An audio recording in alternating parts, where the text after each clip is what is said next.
Welcome to the Buddhist Boot Camp podcast. Our intention is to awaken, enlighten, enrich, and inspire a simple and uncomplicated life. Discover the benefits of mindful living with your host, Timber Hawkeye.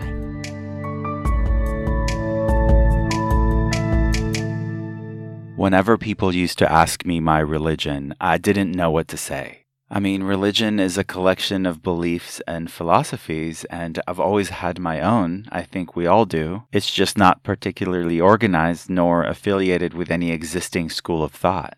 Through my own experiences, through trial and error, and learning from everyone around me, I had developed certain habits that one could presume or even associate with a religion. I don't drink, smoke, or eat meat, for example. I was celibate for more than a decade, refrained from ingesting any stimulants, spent a lot of time in nature or meditating, and I deeply believe we are here to learn to be completely selfless, which sounds like a hybrid of a Mormon, Buddhist, Jew monk in training on his 12 steps to recovery, but I didn't have a name for it. I just called it Timberism. The first time I ever heard the Dalai Lama speak, however, he was talking about self-control, determination, and freedom from anger. And that was a few years after I actually had those same words tattooed on my chest. Kindness is my religion, he said, and I still believe that's as good a label as any. I became mesmerized by Thich Nhat Hanh, Jack Kornfield, and Dan Millman, but whenever I spoke to my teachers and said something like, I just love Neil Donald Walsh and Pema Chodron, aren't they amazing?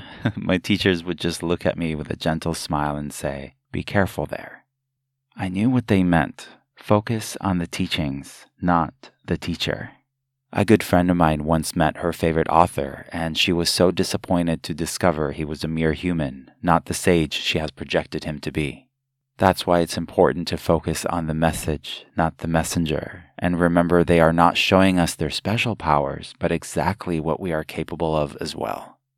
Today, with Facebook being an amazing communication tool, we are all students and we are all teachers. And there are so many messengers out there, but the message is always the same. The message is love. Take Buddhist Boot Camp, for example. I'm not a teacher, I'm a sharer. All I do is tell you what I've been through, and sometimes you get something out of it. These podcast episodes, just like the chapters in the book, are journal entries that I've decided to share with the world. When somebody else's story resonates with us, we realize we're not alone and that we're actually more alike than we ever dare to admit.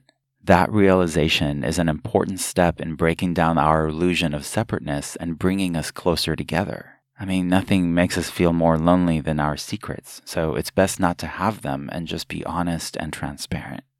The Buddha was not a god. He never claimed to be a god, the son of God, or even a messenger of God. He was a man who gained clear perspective of the world through nothing more than human effort. And if he was able to do it then, we can do it now. Suzuki Roshi said there are no enlightened beings per se, there are enlightened activities. The people we perceive as enlightened, be it Jesus, the Buddha, Dalai Lama, Mother Teresa, Martin Luther King Jr., or whoever inspires you, simply made enlightened activity a part of their daily lives. So I thought, well, shoot, we can do that. Enlightened activities are actions that are in line with our core values, whatever they may be. Therefore, enlightenment isn't something you become, it's something you continually do. The dictionary defines enlightenment as having or showing a rational, modern, and well-informed outlook, which is exhibited by our behavior. So the best way to truly honor our teachers is to do as they did and spread the love. Timber Hawkeye is the best-selling author of Faithfully Religionless and Buddhist Boot Camp.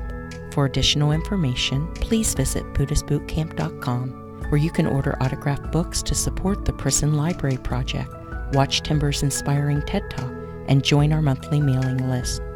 We hope you have enjoyed this episode and invite you to subscribe for more thought-provoking discussions. Thank you for being a soldier of peace in the army of love.